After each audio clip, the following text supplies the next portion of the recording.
Hey, brother, welcome to another day of walking in wisdom from the book of Proverbs.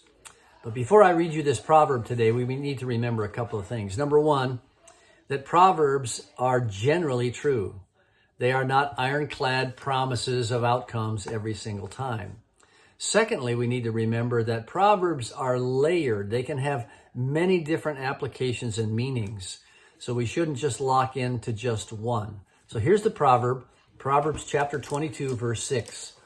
Train up a child in the way he should go, and even when he is old, he will not depart from it. Our word for the day is the word train. What does it mean to train up a child? Many parents believe that this is a spiritual guarantee, that if we raise a child in a home that honors God, that takes them to Sunday school and helps them walk through their faith journey, that they will never depart from that. And of course, there's a much greater probability that that will be true when parents honor Jesus Christ as their Lord and Savior. But we've often seen this to be a bludgeon on parents who feel like, well, we've done everything we could do. We raised this child in a home that honors Jesus, but we're not seeing him or her walk in that. And so they take all the blame on themselves that something was wrong with the training that they gave to their child.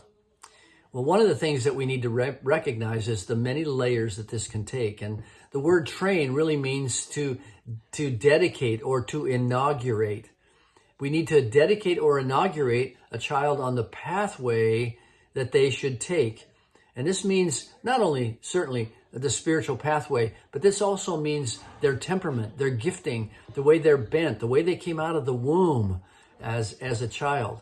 So we need to look at the academics, the sports, the social nature of a child, the talent a child has, the interest that a child has, and encourage that child in the way that they should go, and not bludgeon a child with shame or comparison that says, you ought to be like your sister, you ought to be like your brother, you ought to be like someone else's child. We need to raise a child in the way that they should go, and when they're old, they won't depart from it. We will see that temperament and that gifting, that child, that individuality flourishing in later life. I have one daughter who's like an Oklahoma wind. She came running through the house with all kinds of ideas. And I have another daughter who's like a Minnesota snowflake. She would prefer to come in, get quiet, go read a book in her room. We tried as best we could to affirm those temperaments. And now, as they've grown older, we see those temperaments flourishing in their lives. We certainly didn't do that perfectly. But take this to heart. This proverb has multiple layers. So when you're looking at your child or your grandchild, recognize the way God has made them. And as Paul says, do not provoke your children to wrath, but raise them in the nurture and the admonition of the Lord. So walk them out through their talents and abilities and social interactions. And then talk and affirm the way God has made them. And you will see that this thrives and flourishes in their later life. Take a notice today.